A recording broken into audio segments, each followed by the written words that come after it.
Hello Usha, ఏం చేస్తున్నావు? మీ గురించి ఆలోచిస్తున్నాను.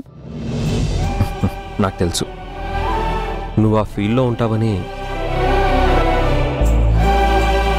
మన పెళ్ళయ్యాక ఎప్పుడు ఇలాంటి పరిస్థితి రాలేదు కదా, అందుకే అలా ఫీల్ అవుతున్నావు. అవునండి, ఇలాంటి పరిస్థితి ఎప్పుడూ రాలేదు, ఇక ముందు కూడా రాకూడదు. దేని గురించి నువ్వు మాట్లాడేది? అదేనండి, ఇలా మీరొక చోట నేనొక చోట ఉండే పరిస్థితి రాకూడదు అంటున్నాను. ఇంతకీ మీరెలా ఉన్నారు? నువ్వు పక్కన లేని లోటు తెలుస్తూనే ఉంది ఉషా. లోటేంటండి? నేను లేని లోటుని మీ ఫ్రెండ్ తీర్చడం లేదా?